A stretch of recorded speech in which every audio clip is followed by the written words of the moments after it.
Welcome. Haha!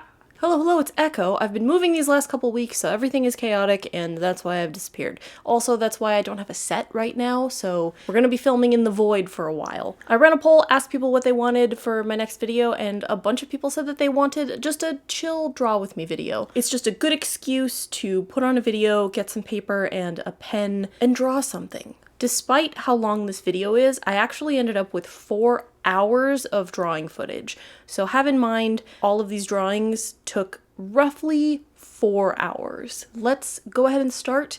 Grab your tools, grab your paper, and let's just kind of like hang out for a little bit. And I can show you what I drew.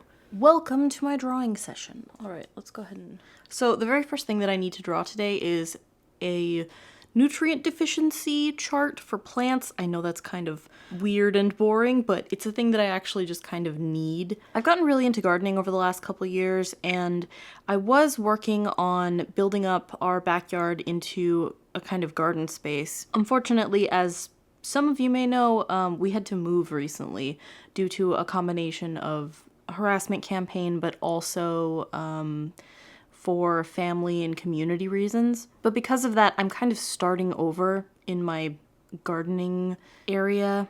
So this year I'm mainly focused on growing in water rather than soil. When you're working with above ground garden beds, soil is probably the most time-intensive and expensive ingredient in gardening. Soil is something you kind of have to build over time to make sure that there's enough nutrients in the soil for the plants to grow. But also, it's a large mass of material, so if you need a lot of it, it can get very expensive very quickly. If anyone has any tips on how to cheaply get soil for garden beds, feel free to leave it in the comments. I would really appreciate it. But because of that, this year I'm mostly growing my plants in water, which is a type of growing called hydroponics or aquaponics. When you're growing with hydroponics, you keep your plants suspended in water and just put the nutrients that the plant is going to need to survive directly into the water. It's a little bit more time consuming and requires a bit more knowledge and understanding, but it's a lot more cost effective. So if there is a nutrient running low, the plant will actually show signs on the leaves, and that's what I'm actually making today, is a guide so that I can know what to look for to try and keep my plants healthy. So I drew a couple versions of this, and I did not like the earlier ones because the leaves were way too small, even though they're kind of realistic, but it doesn't really work as like a graphic for me. So I went with a more abstract, large leaf representation of old and new growth. So each of these leaves kind of represents a different stage of growth. The largest leaf being the old growth and the smallest leaf being the new growth. I ended up making 6 drawings, but I really could have gone as far as 9. There are a couple micronutrients I could have drawn diagrams for, but it felt unnecessary because it doesn't really represent any of the problems that I've had thus far. Now that we're finally settling into our living space, I feel like I can finally get on top of all of the things that I have been trying to finish. And then of course, right now I'm still working a lot with watercolor, so that's what I decided to use. Something I would really like to do but haven't quite found the energy for is botanical illustrations. Botanical illustrations are so cool to me, but if I was going to do that, I would definitely want to be working from my own reference photos. Although, maybe it would be better if I just took my sketchbook outside and just kind of drew my plants as they were coming in. Some of the issues that I've already had to deal with in my hydroponics is a lack of nitrogen, a lack of magnesium, and also a lack of sunlight, because a lot of these I actually start indoors. So because of the situation around the doxing, I feel almost worried about showing my garden as if it's somehow going to give away my location. So if you're a person on the internet, I'm just gonna say never use your full name. Anonymity will keep you safer than most things online. Something that's really helpful in determining what nutrients a plant is missing in hydroponics is to look at where the damage is occurring, because generally damage will either affect the old leaves or new growth. The reason this happens is because some nutrients are mobile, which means that the plant can kind of choose where it dedicates that material. So naturally, if a nutrient is mobile, it's going to prioritize those nutrients towards newer growth. So if a plant is lacking nitrogen, the older leaves are the ones that are going to turn yellow first. But there are some nutrients that are immobile, which means that once the plant uses those, where they're going to go, that's where they stay. So if that nutrient starts running low as the plant is developing, it's the new growth that will suffer. So for something like potassium or magnesium or nitrogen, which are all mobile, usually any damage will happen towards the older growth of the plant. The old leaves are the ones that are affected first. If a plant is lacking nitrogen, it'll start to turn yellow and get lighter and lighter until it's almost white, because nitrogen is a very big part of what makes plants green. If a plant is lacking magnesium, you get what's called interveinal chlorosis, which is a type of discoloration that mostly affects the areas between the veins of a leaf. I actually have a really cool picture of a tomato plant that had this. This tomato plant is actually the reason that I started doing all of this research and why I decided to make myself a diagram as kind of like a cheat sheet. If a plant is lacking potassium, you get necrosis, or what's commonly referred to as scorching, where the tips of the leaves almost look like they're burned. Calcium is a very good example of an immobile nutrient, so low calcium levels will always affect new growth. If you do hydroponics or if you're interested in plants, feel free to screenshot this, share it with anyone who might find it useful. So for this next one, I just kind of decided to draw at random, and the thing that came to me was a witch. I wanted to draw like a happy old woman witch. I feel like the concept of older women is not appreciated enough. The kind of older women that you see in shows like The Golden Girls or Grace and Frankie, I want more stuff like that. I feel like in media, we're finally starting to see more women-focused stories, but there's still not enough old woman stories. I want more stories about the lives of old women. I want to see like a movie about like an old witch and just the things that she gets up to, just so that I have an aspirational old woman that I want to be. Because I remember when I was growing up, I would always see these like older people on television when I was a kid and think, oh, that's what I want to be like. I want to be like that. But now that I'm like a grown adult, I feel like I don't have as many like 40, 50, 60, 80, 70-year-old women in media that I can look at and just be like, oh, that's what I want to be when I grow up. Part of the reason that I've been struggling so much to make videos is that I have like a bit of body dysmorphia where I can't really see what I look like. And so I kind of have a hard time being on camera. I think that's a natural part of aging, but also I've kind of always had this to a degree where I just feel like I want my face to look the best that it possibly can, especially if I'm going to be showing it on the internet, if I'm going to be immortalizing it on film. But on the other hand, I know that in the grand scheme of things, the way that I look doesn't really matter, or at least it shouldn't really matter. So sometimes on TikTok, I'll see other women who are just talking about things that they care about with no makeup, their hair will be pulled back, they won't have everything completely done up because they're just living their lives. And I feel like I can't just live my life on camera, which feels like I am being crushed under the pressure of the weight of expectations that women experience online. And also to a degree, I think I'm adding to that pressure by not being able to just show my face. It makes me feel a little bit sad, particularly for generations that are coming up now in the day and age of filters. Because on one hand, filters are incredibly easy and they make your life very simple because instead of having to do a full face of makeup to make a 2-minute TikTok video, you can just throw on a quick beauty filter and it's disclosed. But I think it also has the potential to add to the body dysmorphia that younger girls especially are going to feel. It's going to be a very heavy burden that I hope younger generations of girls can figure out how to get around. So this drawing in a way is me drawing the older woman I want to be. Just a weird, wrinkly old fortune teller. I also feel like as I've been getting older, I've learned to appreciate earthy colors a lot more. So dark greens and warm browns, cottagecore colors. I don't think I would ever pivot to a color palette like that because I still just really like red and black too much. If anything, I would potentially add cyan to my color palette, but I do have an appreciation for more naturey colors now, especially in my drawings. I kind of love that so many people online are having this back to the earth renaissance, where everyone is learning how to make their own cheese and bread. So many people are getting into gardening and just want to build a commune with their friends because everything sucks now. A big part of it feels like it's out of necessity, but it really does feel like we're all coming together to learn new skills that weren't taught to us. Recently, I've been wearing my hair up with a clip a lot, so I tried to kind of reflect that in the hairstyle of this piece. Kind of a cute, out-of-the-way, messy ponytail, because it's a really nice, convenient hairstyle. Throughout almost all of my K-12 education, I would wear my hair in a ponytail until my senior year of high school. And I kind of want to try and reconnect with a bunch of my interests from when I was in high school, just out of nostalgia. I used to draw every single day in high school, and throughout middle school as well. But I think a big part of that was because I was in school. A lot of my drawings were done while I was in class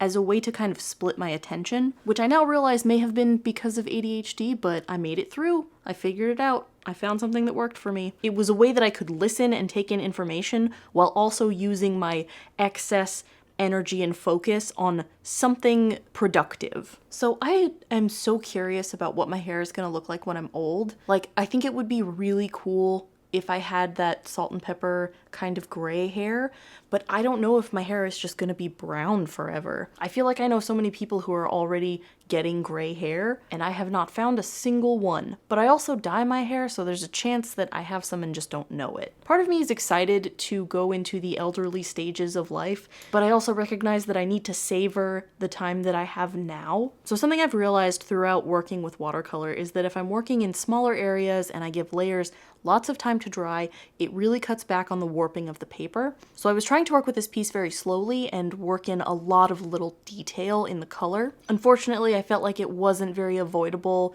with the type of background I wanted to do, which was just a big color square because it's the easiest, and backgrounds are hard. For the background, I was mostly working with earthy greens, lots of warm yellows, and of course some browns. Something that I learned living with an interior design major is that generally you want your darkest colors closer to the ground and your lighter colors up towards the top. This is why usually if you look at the color of your walls, your ceiling, and your floor, the floors are going to be the darkest color, the walls will be a medium tone, and the ceiling will be the lightest. It reflects the natural environment because the sky, clouds, the sun are going to be incredibly bright, the ground is going to be incredibly dark, trees, houses, branches, everything within your eye line will tend to be more medium. When you do it opposite, or if you do this in a different order, things feel unsettling. The sky is usually the brightest and the ground is usually the darkest. So that's what I did with this one. Just an old witch of the woods. I like this one. Let me know what you think. For this last drawing, I was thinking about how a lot of my older work used to have much more creepy elements. It used to be a lot more spooky, kind of like the stuff that you would see around Halloween. And I miss that, and I want to add more of that into my current artwork. So there's this really old, like, Book of Demons or whatever. I don't remember what it's called, but it's got a bunch of these, like, black and white illustrations of these bizarre, almost dreamlike, supposedly demons, I guess. But the style of the illustrations themselves is really fascinating to me. It feels like the kind of stuff that someone would come up with in like a fever dream. Because I've been doing a bunch of research about termites, because apparently it's termite season right now, I was inspired to make something a little bit termite or ant-esque. Originally, I wanted this to be more supernatural spooky, but it kind of ended up being more alien spooky. Like, there's a sci-fi element to this, and I think that just kind of comes down to the way that I draw and the decisions that I'm making. Also because I've been learning a lot about like Fallout vaults because of the new Fallout show. Very cool, highly recommend it. But yeah, I've been learning a lot about like the Fallout universe, and I think that's also had some influence on this drawing as well. Also, I got pretty far into drawing the body before I decided I just really didn't like how it was looking, and I basically erased almost the whole thing and kind of started over. This is a relatively common thing with artists where you will make an entire piece of work and then realize it's not flowing, it doesn't work right, and just treat that as a warm-up and then start from scratch. Generally, I was happy with the shape of the head and the face and the eyes, but I think it felt too humanoid, but like the anatomy was off. So I just redrew it, and I am a little bit happier with the shape of the body. There are still some things that I'm not like super happy about the shape of the body, but it's okay. The tail was inspired by rad roaches, which again are a very big thing in Fallout. Another thing that I like to do with these kind of things is to like add an element of softness or sweetness to them. So I decided to make this character holding a flower. Just a cute little daisy. I'm actually very curious, what kind of style do you associate with my artwork? When you see me pulling out my pens and pencils,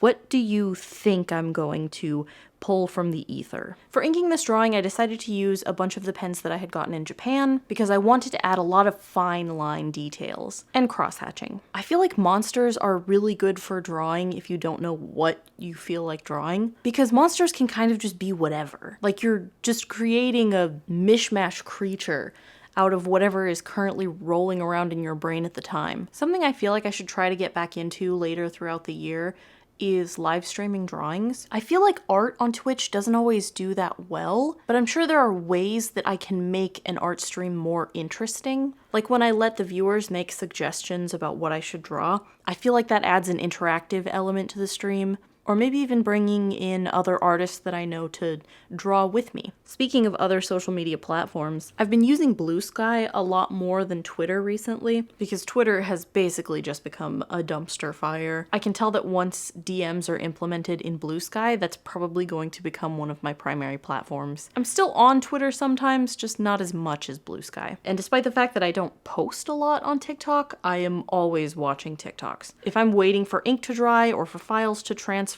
I will just fast forward through time by looking at TikToks. It is a great way to burn half an hour of your time instantly. I found some really incredible recipes, like how to make cream cheese or mozzarella or sweetened condensed milk at home. It's an incredibly useful platform for learning, especially because I've been having so many issues with Google right now. Getting answers from the general web and from search engines like Google is becoming more and more difficult. It's wild how much the internet has changed over the course of the last 2 decades, how it went from primarily being accessed via desktop to now being mostly accessed via mobile devices. I'm incredibly interested and also terrified for the future of the internet. Another thing that I really love about these kinds of drawings is that there's a lot of small lines and dark spaces, so there's an element of busy work, of fine detail that tends to be very time consuming, which for me is kind of therapeutic. This is something that I would describe as active meditation, where I can kind of just work to shut off my brain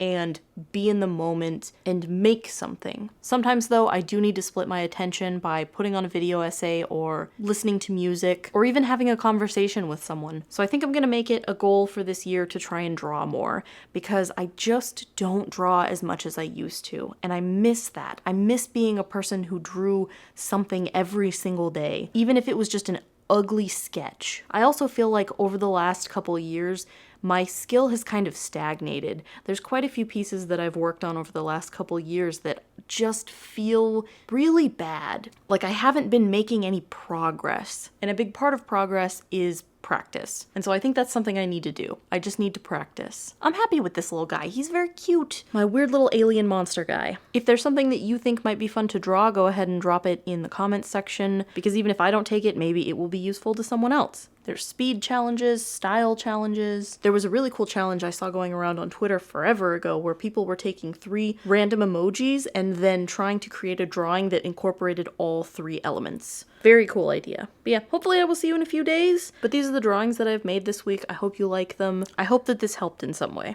I'm currently processing like over 500 orders from my online store, so if you ordered something and it's taking a long time, I'm so sorry. The manufacturer that I go through for my stickers is also moving. They're changing warehouses, and so my order's taking a little bit longer to process than it normally would. But everything is basically ready. As soon as I get them, stuff is gonna start shipping. If you've ordered other things like earrings or spoons, those should ship out before that. Those are basically the ones that I'm working on right now. I am a one-person business. I wear many hats. If you drew something, please share it with me on Twitter or Blue Sky. I'm more likely to see it on Blue Sky. Also, the person who is scamming Kickstarters is still scamming people on Kickstarter, so If someone asks you for a free sample claiming to be me, it's not me. But I think that's all I have for you today. I'm gonna try and get back on my grind and get videos up more regularly. Sorry I fell off the wagon and ended up taking a break, but I was moving, okay?